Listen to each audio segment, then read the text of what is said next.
अच्छी खबरों को अच्छे तरीके से लेना चाहिए। इस पे चंद रोज कबल सदर यूएई ने वज़ीर-ए-आज़म से मुलाकात की और उसके बाद एक प्रेस रिलीज जारी की गई कि यूएई ने 10 अरब डॉलर की सरमायाकारी की यकीनी करवाई गई, जबकि यूएई की जानिब से ऐसा कोई बयान सामने नहीं आया उनके ट्विटर हैंडल की जानिब से। तो ये क्या तरीक़ेकार होगा? 10 अरब डॉलर कब आ रहे हैं, इसके लिए देखिए उसका तरीक़ेकार ये होता है ना, ऐसे मुल्कों में, पता नहीं आपका कितना तजर्बा है गल्फ़ में, मैं तो 9 साल रहा हूँ यूएई में, मेरा बचपन सारा वहाँ पे गुजरा है, मेरी हाई स्कूलिंग दुबई की है, तो मैंने तो ये मुल्क बनते देखा है। 9 से 10 साल मैंने वहाँ पे गुजारे हैं। आप जो बात कर रहे हैं गलत इसलिए है कि उनकी सरकारी ख़बर रसां एजेंसी ने, मैंने जो प्रेस रिलीज जारी की बतौर वज़ीर इत्तलात, मैंने कहा कि यकीन दहानी। अच्छा, अब जो सरकारी ख़बर रसां एजेंसी मुत्तहिदा अरब इमारात की है, उन्होंने कहा यूएई एलोकेट्स 10 बिलियन, उन्होंने मुख्तस का लफ्ज़ इस्तेमाल किया। तो उनकी खबर रसां एजेंसी मुख्तस कह रही है, मैं यकीन दहानी कह रहा हूँ, आप इन दोनों बातों को नहीं मान रहे, मैं क्या कह सकता हूँ। भट्ट साहब, काफ़ी भट्ट साहब सीनियर आदमी, बड़ी देर से लिहाज कर रहे हैं आप लोगों का। मेरे दो सवाल है। पहला सवाल तो मेरा ये है कि इदारों के दरमियान जो इस वक्त एक तनाव की कैफियत नजर आ रही है, इसके अंदर मुल्क का नुकसान हो रहा है, इसका जिम्मेदार आप किसको समझते हो कि तनाव कैसे खत्म होगा? दूसरा सवाल, 9 मई के जो वाक़यात हुए, इसके जो भी मुलजिमान है वो अभी तक अदालतों के अंदर हैं, जेलों के अंदर हैं, और साथ ही ये हमूदुर रहमान वाला मामला भी आ गया। यूँ महसूस हो रहा है कि जिस तरह इस जमात पीटीआई को जो है वो रिलीफ दिया जा रहा है, मुसलसल केसों के अंदर जमानतें उनको दी जा रही हैं, लेकिन 9 मई के जो मुलजिमान है अभी तक उनका कोई मेन मरकज मुलजिम को सजा भी नहीं दी गई। तो ये मामला क्यों लग रहा है एस्टेब्लिशमेंट का झुकाव जो है वो एक मरतबा फिर उसकी तरफ हो रहा है? देखिए, एक तो मैं समझता हूँ कि इदारों के दरमियान तनाव को कम करना चाहिए, और ये हमारे सियासी इस्तेहकाम के लिए भी ज़रूरी है, और मुल्क में एक साजगार माहौल हर हवाले से होना चाहिए। तो इसमें पिछले दिनों आज़म नज़ीर तारड़ साहब लॉ मिनिस्टर पेश हुए थे मोहसिन अख्तर कियानी साहब की अदालत में, और उन्होंने ओपन कोर्ट के अंदर इस तनाव को कम करने के हवाले से भी बात की। तो मैं समझता हूँ कि इसमें लॉ मिनिस्टर, अटॉर्नी जनरल अपना किरदार अदा करेंगे जिस हद तक कर सके कि इस तनाव को हर हवाले से कम किया जाए। और पीटीआई की तरफ से इस पे सियासत भी की गई है, बयानात भी दिए गए हैं। हुकूमत ने ना कोई बयान दिया है, और इस तनाव को बढ़ाने में हुकूमत का कोई ऐसा किरदार नज़र नहीं आया, और ना नज़र आएगा आपको। हम तो चाहते हैं कि तमाम इदारे जो हैं वो एक अच्छे और मुस्बत तरीके से एक दूसरे के साथ मिलजुल के काम करें, और अपने अपने डोमेन में काम करें। उस पर किसी को कोई ना एतराज़ है, ना इस पर कोई हर्ज है। तो मैं समझता हूँ कि ये आप देखेंगे कि वक्त के साथ साथ ये तनाव कम होगा। जहाँ तक 9 मई का सवाल है, देखिए जो महज़ब माशरे हैं दुनिया के, जहाँ के अदल व इंसाफ की मिसालें दी जाती हैं, लंदन राइट्स होते हैं तो 2-3 हफ्तों के अंदर मुलजिमान को जो है वो कैफरे किरदार तक पहुँचाया जाता है। कैपिटल हिल के ऊपर अटैक होता है तो स्पीकर की कुर्सी पर पैर रख के बैठने वाले शख्स को 14 साल कैद की सज़ा दी जाती है, और चंद माह के अंदर उन केसेस को मंतकी इंजाम तक पहुँचाया जाता है। सिर्फ यहाँ पर ऐसा है कि साल से ऊपर हो गया है, 9 मई के केसेस मंतकी इंजाम तक नहीं पहुँच रहे। तो जिन जिन अदालतों में ये मुकदमा ज़ेर अल्तवा हैं, अदालतों को चाहिए कि अदल व इंसाफ को मलूज़ खातिर रखते हुए इनका कुछ ना कुछ फ़ैसला करें। एविडेंसेस मौजूद हैं, जियो फेंसिंग हुई है, वीडियो फुटेज मौजूद है, कौन कहाँ था, क्या किया, कितने घंटे मौजूद रहा, किस किस लोकेशन पे तोड़ फोड़ जलाओ घिराव किया गया, तो ये तमाम चीज़ें मौजूद हैं। और मैं नहीं समझता कि तहरीक इंसाफ के बानी चेयरमैन को कोई रिलीफ मिलने वाला है, रिलीफ नज़र आ रहा है। साइफ़र का केस इररिफ्यूटेबल एविडेंस खुद लहराया कि ये साइफ़र है मेरे हाथ में, पूरी दुनिया गवाह है। 190 मिलियन पाउंड का केस है, अभी सारे चैनल म्यूट कर देंगे मुझे। वो प्रॉब्लम ये है कि 5-5 कैरेट की अंगूठियाँ कौन मांग रहा था, क्यों मांग रहा था, फाइलों को पहिए लगाने के लिए। और जब ये 5-5 कैरेट की अंगूठियाँ मांगी गई थी तो फिर अलकादिर की ज़मीन किसने ली, क्यों ली, बनी गाला के अंदर कई सौ कनाल ज़मीन फरा गोगी ने क्यों मलिक रियाज साहब से ली। और मलिक साहब कहते हैं जी मेरे पे दबाव डाला जा रहा है। मैं कहता हूँ कि वो दबाव डाल रहे हैं। आप एक केस में देखें भट्ट साहब, अगर मेरे पे आज केस हो जाए और मैं शामिल तफ्तीश ही ना हूँ तहकीकाती इदारे के पास, मैं एक दिन अदालत ना जाऊँ और मैं मुल्क से बाहर बैठा हूँ और अपने तमाम लोगों को कहूँ किसी ने पेश नहीं होना, और उसके बाद मैं कहूँ मेरे पे एक प्रेशर है, एक दबाव है कि मैं वादा माफ़ गवाह बनूँ, मैं तो अदालती प्रोसेस का हिस्सा ही नहीं हूँ, मैं तो तहकीकाती इदारे के पास पेश ही नहीं हुआ, तो फिर मेरे पे प्रेशर किसने डाला है कि आप वादा माफ़ गवाह बने। वादा माफ़ गवाह तो वो बनता है जो गवाह बना हो, जो गवाह ही नहीं बना तो उसने वादा माफ़ क्या बनना है। जी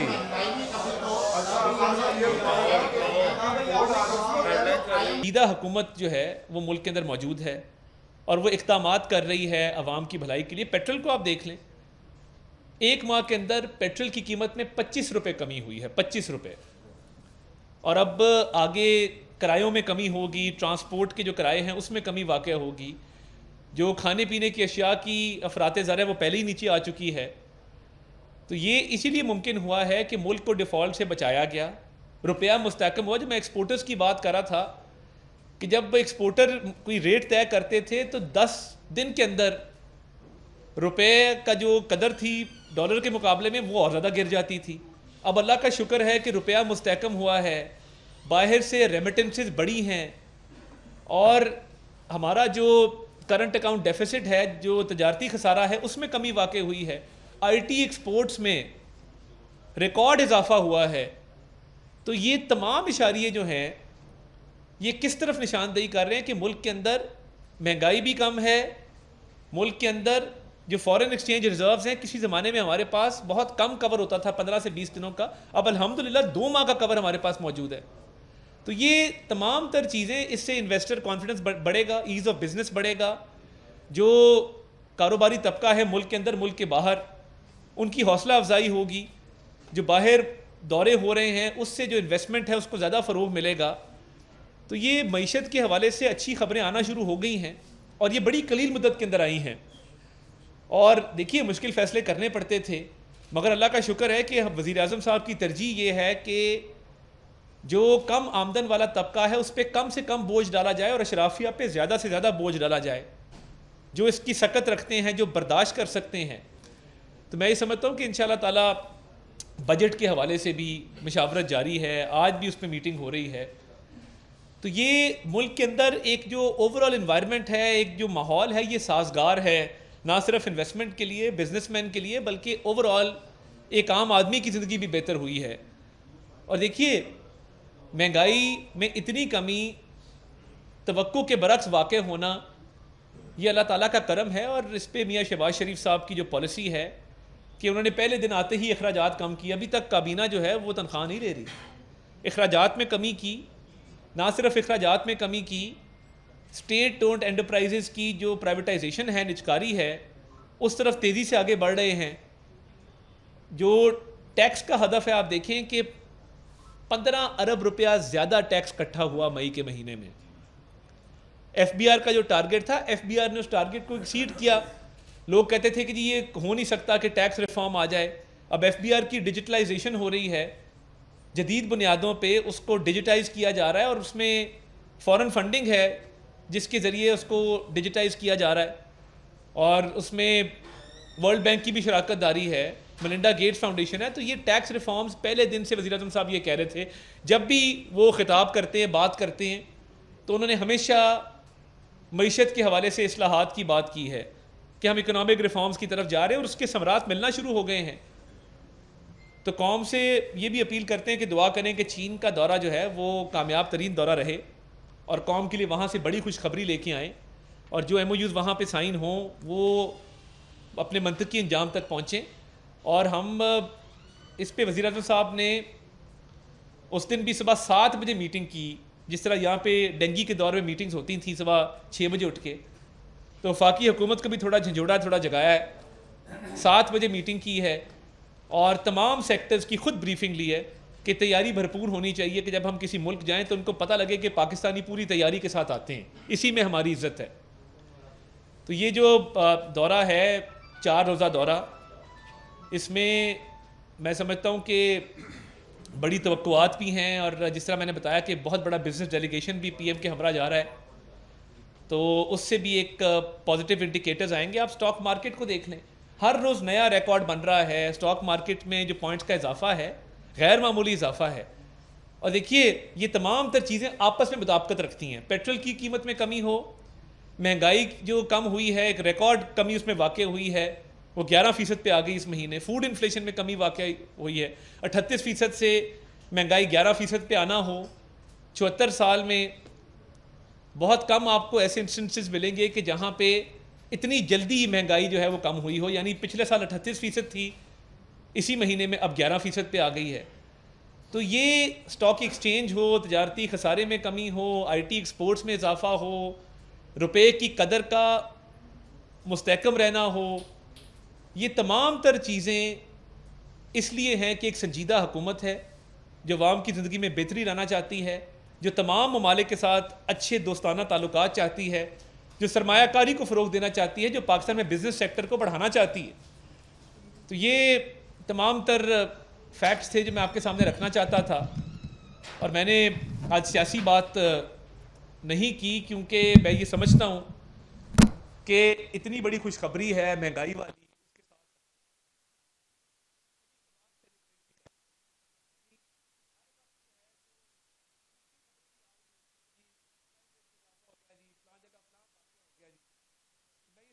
कि हम सेलिब्रेट कर में हम एक लेके आए हैं,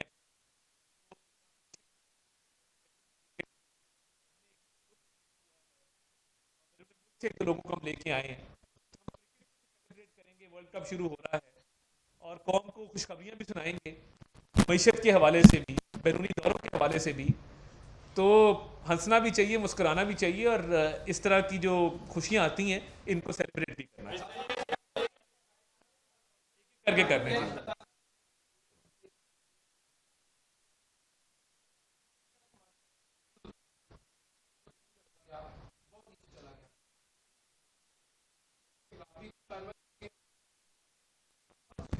देखिए दूसरा एक ट्वीट का बड़ा रौला पड़ा हुआ है, वो समझ नहीं आ रही कि कर किसने किया।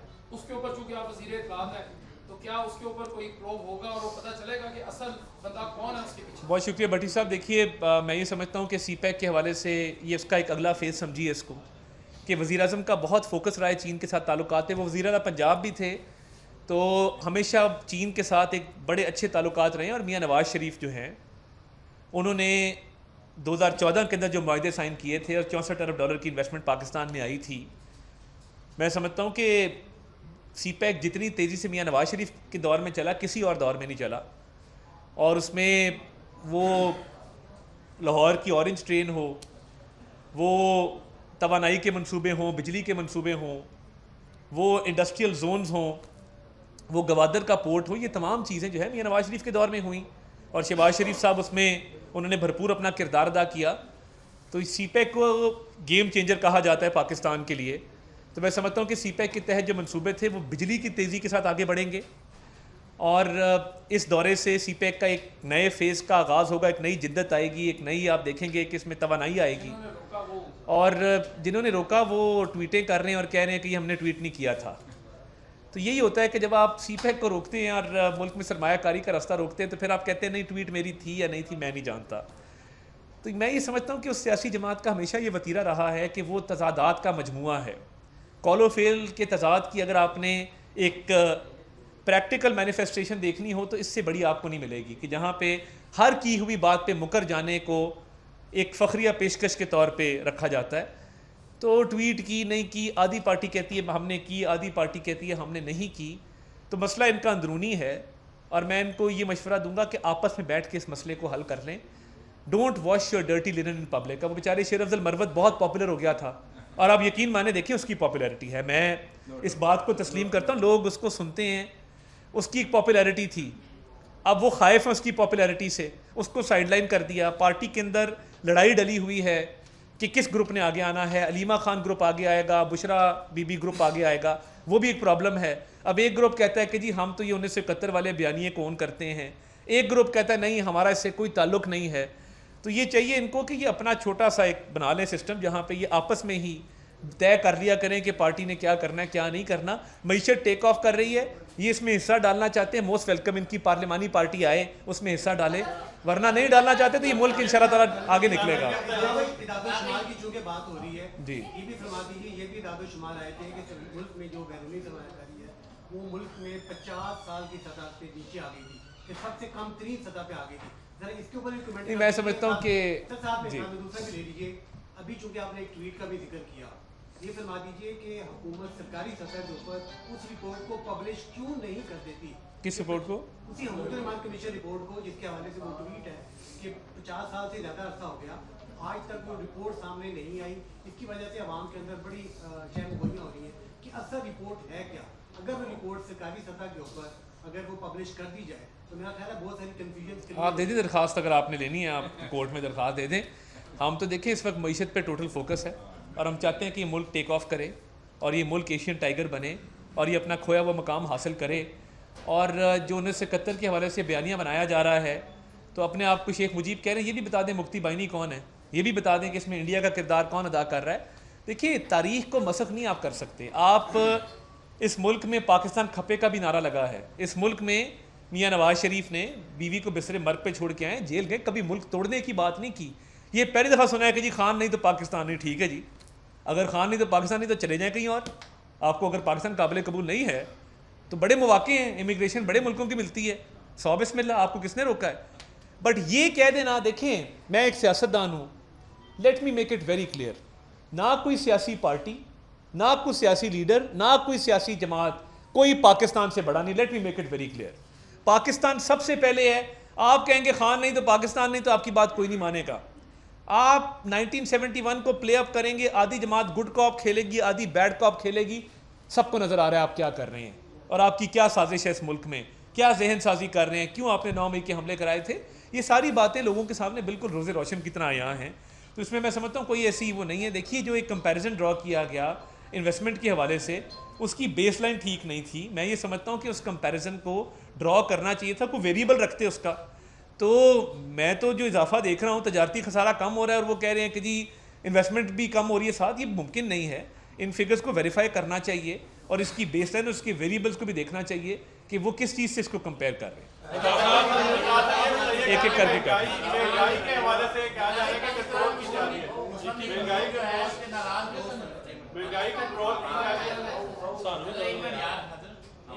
मुस्लिम लीग के नाराज दोस्तों ने अपनी पार्टी का ऐलान भी कर दिया, परचम भी सिलेक्ट कर लिया, दोस्तों से रास्ते भी शुरू कर दिए जो नाराज थे। तो क्या पाकिस्तान मुस्लिम लीग नून की तरफ से उन नाराज दोस्तों को बनाने की कोई कोशिश नहीं की गई तो यहाँ तक बात पहुंची कि नहीं? देखिए मेरे कायद मियाँ मोहम्मद नवाज शरीफ साहब ने अपनी खिताब में कहा, जब उन्होंने यौम तकबीर पे जब वो इलेक्शन था पार्टी प्रेसिडेंट का, तो उन्होंने कहा कि मैं जब कुर्बानियों की बात आती, शायद खाकान नवाज साहब का नाम लिया। देखिए मुस्लिम लीग नून ने तो किसी को कभी जमात से अलहदा नहीं किया या जमात छोड़ने का नहीं कहा, तो मैं इस पर क्या कह सकता हूँ। अता साहब, वन बेल्ट वन रोड जो अब ये प्रोजेक्ट है, क्या समझते हैं कि ग्वादर पोर्ट को फाल करने में ये दौरा कोई संग मील साबित होगा? क्योंकि इसमें सबसे बड़ा जो सवाल उठ रहा है वो यही है कि पाकिस्तान कब ग्वादर पोर्ट को उस तरह फाल करेगा जिस तरह एक उसका प्लान किया गया था। क्या इस दौरे के अंदर ये हाईलाइट्स में ये होगा और प्रेसिडेंट शी से किस दिन मुलाकात है? बहुत शुक्रिया। देखिए बड़ा अहम सवाल है और one belt one road initiative जो है वो इस खित्ते में गेम चेंजर समझा जाता है और मैं समझता हूँ कि पाकिस्तान ने हमेशा उस हवाले से अपना भरपूर किरदार अदा किया है। पाकिस्तान में सरमायाकारी आई है, उस हवाले से पाकिस्तान ने अपने रोड नेटवर्क को एक्सपैंड किया है। आप गवादर पोर्ट को देख लें कि गवादर पोर्ट के हवाले से पाकिस्तान का एक स्ट्रेटिजिक लोकेशन है, एक वार्म वाटर पोर्ट है, दुनिया का एक अहम तरीन पोर्ट है। तो मैं समझता हूँ कि ये एक इस पे वन बेल्ट वन रोड के हवाले से भी बात होगी और प्रेसिडेंट शी से 6 तारीख को मुलाकात होगी बीजिंग के अंदर। तो वो मुलाकात भी बड़ी अहमियत की हामिल है और उस मुलाकात में मैं समझता हूँ स्ट्रेटिजिक लेवल पे बहुत सी डिस्कशन होगी और पाकिस्तान कमिटेड है one belt one road initiative के साथ। और वज़ीर आज़म का चीनी मीडिया के साथ भी एक इंटरेक्शन वहाँ भी रखा गया है, एक उनका जाने से पहले भी हो रहा है, उसको भी ऑन एयर भी किया जाएगा, पब्लिश भी किया जाएगा। तो वो चीनी मीडिया से भी वहाँ पे इंटरेक्शन करेंगे और वन बेल्ट वन रोड के हवाले से भी बताएंगे। और देखिए जो चीनी सिक्योरिटी है वो भी बहुत अहम जो है वो अहमियत की हामिल है। हम ये समझते हैं कि चीनी बाशिंदे हों, चीनी कंपनियां हों, उनकी सिक्योरिटी को लाजिम जो है वो हम यहाँ पे उस पर काम भी किया जा रहा है और उस हवाले से भरपूर इक़दाम भी उठाए जा रहे हैं। तो ये गवर्नमेंट ऑफ पाकिस्तान ये श्योरिटी देती है कि हम चीनी सिक्योरिटी पे भरपूर तवज्जो देंगे और हर चीनी बाशिंदे की सिक्योरिटी को पाकिस्तान में इंश्योर किया जाए। सर आपने महंगाई कंट्रोल करने के हवाले से बात की है कि महंगाई 11% पे आ गई है, तो इस वक्त अगर देखा जाए तो बिजली का यूनिट फिर 3 रुपये 3.5 रुपये बढ़ गया है। गैस की कीमतें जो है ना वो आम आदमी की पहुंच से बहुत दूर हो चुकी हैं। पासपोर्ट की फीस देखें आप, वो भी 300 गुना जो है वो बढ़ चुकी है। तो गरीब आदमी कहाँ जाए? अगर तो खाने पीने की चीज़ें वो आज कम हुई हैं, 100 रुपये की है तो कल 200 रुपये की दोबारा हो जाएगी, वो वेरिएबल है। लेकिन जो आपके हक में जो हुकूमत के पास चीज़ें हैं वो अभी भी महंगी हैं, जिनमें खासतौर पर बिजली, गैस, पानी के बिल और इसके साथ साथ जो है वो बाकी जो हुकूमत ने जो फीसें बढ़ाई हैं उनके ऊपर। देखिए, एक तो मैंने कहा ना, मुस्बत खबरों को मुस्बत लिया करें। ये नहीं होता कि जी आज बढ़ गई तो आज कम हुई तो कल बढ़ जाएगी। देखिए, ये पूरा एक सिस्टम है। क्या होता है, रुपया मुस्तहकम हुआ, डॉलर के मुकाबले में रुपए की कदर बढ़ी, उसका डायरेक्ट महंगाई से ताल्लुक है, महंगाई कम हुई, एक्सपोर्ट्स आपकी बढ़ी, आपकी फॉरेन डायरेक्ट इन्वेस्टमेंट इंक्रीज हुई। ये वन ऑफ इवेंट नहीं होता कि जी किसी ने कंट्रोल करके रखा हुआ, जकड़ के रखा हुआ महंगाई को, एकदम छोड़ दिया फिर पकड़ लिया।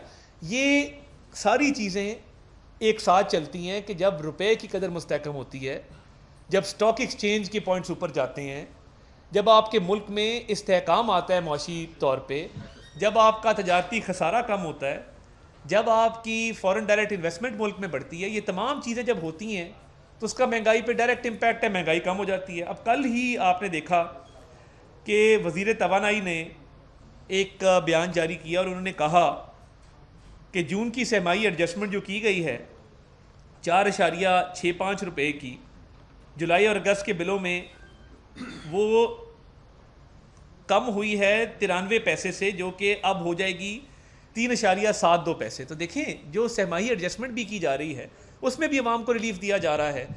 तो मैं नहीं समझता कि ये ऐसी कोई बात है कि जी आज जो है वो कम हुई तो कल बढ़ जाएगी। ये एक सिस्टम है पूरा, हर चीज़ दूसरे से मुताबिकत रखती है। और ना सिर्फ ये, बल्कि आप पेट्रोल की कीमत देख लें, आलमी मंडी में कमी बिल्कुल वाक़ हुई है, मगर लोकली भी इन्फ्लेशन कम हुई है। 25 रुपये पिछले एक माह में पेट्रोल की कीमत में कमी वाक़ हुई। तो मैं समझता हूँ कि मुस्बत खबरों को मुस्बत रखना चाहिए। और मैं एक मुस्बत प्रेस रिलीज़ दे के गया था और मैं इस मामले पे ज़्यादा कमेंट इसलिए नहीं करना चाहता कि ये बड़े हसास मामला थे। उन्होंने एक अच्छे पैराए में बात करके वो गए, तो हम उम्मीद करते हैं कि जल्द ये मामला अपने मंतकी अंजाम तक पहुँच जाएगा। देखिए, दूसरी बात ये है कि ये स्वीपिंग स्टेटमेंट है कि जी कारोबारी तबका टैक्स नहीं देता। अच्छे एक्सपोर्टर्स, अच्छे टैक्स पेयर्स मुल्क में मौजूद हैं। शहबाज शरीफ साहब ने एक सेरेमनी की पिछले दिनों, हाईएस्ट टैक्स पेयर्स को उन्होंने अवार्ड किया। वो बात आपकी दुरुस्त है कि कई अवार्ड, एक ही बंदे ने 3-3 अवार्ड भी लिए क्योंकि हाईएस्ट टैक्स उन्होंने दिया हुआ था। बिल्कुल नॉन फाइलर्स की, ब्लैक इकॉनमी की बहुत बड़ी तादाद मौजूद है। बहुत सारी तजारत ऐसी है जो ऑफ द बुक्स होती है, आपके सामने है। आपको मैं इलाके लाहौर के बता दूंगा जहाँ पे ये इस वक्त फोकस ये है कि फाइलर्स की तादाद में इजाफा किया जाए। देखिए, मुल्क में पहली दफ़ा हुआ है कि टैक्स ना देने वाले कारोबारी हजरात की सिम्स ब्लॉक हुई है। बड़ा शोर था। टेली कम्युनिकेशन कंपनीज, ये जितनी आपके टेलकोज हमारे पास आए कि जी ये काम ना करें, ये तारीख में कभी नहीं हुआ, आप सिम बंद करने जा रहे हैं, ये ज़्यादती है। सिम बंद की ना, सिम बंद करने से क्या हुआ कि लोगों ने टैक्स देना शुरू कर दिया। तो ये जहाँ पे अच्छे टैक्स पेयर्स हैं सर आंखों पर, उनका भरपूर ख्याल किया जाएगा, उनको हर हवाले से फैसिलिटेट अकोमोडेट किया जाएगा। उन कारोबारी ज़रात को जो टैक्स नहीं देते उनके लिए इक़दाम किए जा रहे हैं, टेक्नोलॉजी लाई जा रही है। एक वक्त आएगा अगले साल सवा साल के अंदर आप देखेंगे कि इसमें ह्यूमन इंटरवेंशन कम से कम हो जाएगी, ये मशीनें ये काम करेंगी और इसके लिए टेक्नोलॉजी लाई जा रही है। और ये जो कंपनी इंगेज की गई है, मैकेंजी कॉरपोरेशन को इंगेज किया गया है FBR की डिजिटलाइजेशन के लिए। मैकेंजी दुनिया की टॉप कंसल्टेंट फर्म है और उससे बेहतर कंसल्टेंसी फर्म दुनिया में बहुत कम है जो ये काम करने जा रहे हैं। तो मैं समझता हूँ कि संजीदगी है इस चीज़ पे और हम इंशाअल्लाह ताला इस मुल्क की मईशत को, इस मुल्क के सिस्टम को ठीक करके दम लेंगे और इस पे पूरी तवज्जो मरकूज़ है और बड़ी संजीदगी से 24 घंटों में 18 घंटे काम हो रहा है।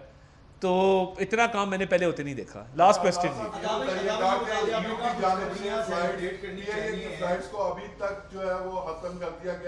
नहीं, उस पर अभी हतमी फैसला नहीं आया। आज उस पर जब हतमी कोई बात होगी आपसे शेयर कर लेंगे। हम पूरी उम्मीद हैं कि वो मामला इंशाअल्लाह ताला हल होगा।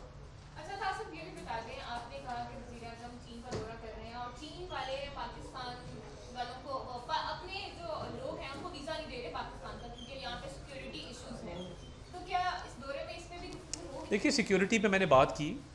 चीन बिल्कुल कतन उन्होंने कोई ऐसा कदम नहीं उठाया। बिशाम का जो वाक़या हुआ था उसकी भरपूर तहकीकात हुई है और वो चाइनीज़ हुकाम से शेयर कर ली गई है। कल भी लाहौर में एक चीनी कंपनी आई थी, मेरे इल्म में है, उनको सिक्योरिटी के हवाले से बाहर नहीं जाने दिया जा रहा था। उनकी कोशिश होती है हम बाहर जाएं, तो सिक्योरिटी डिप्लॉय की गई है, बुलेट प्रूफ व्हीकल्स उनको प्रोवाइड की जाती हैं, भरपूर सिक्योरिटी का ख्याल किया जाता है। मैं नहीं समझता कि कोई उनको ख़तरात या ऐसे मामलात हैं। चीनी सिक्योरिटी पे वज़ीर आज़म ने 4 मीटिंग्स ली हैं और आर्मी चीफ उन मीटिंग्स में शरीक हुए, टॉप सिक्योरिटी पैराफिलियन मीटिंग में मौजूद था। और जितनी तवज्जो पिछले 1 माह में चीनी सिक्योरिटी को दी है इकॉनमी के बाद, मैं समझता हूँ दूसरा सेक्टर है जिसको बहुत ज़्यादा जो है वो तवज्जो मिली है। और इंशाल्लाह मैं ये समझता हूँ कि हमने तमाम उनके खदशात दूर किए हैं and the Chinese ambassador is well briefed on these matters, तो इंशाल्लाह सिक्योरिटी का कोई मामला नहीं होगा।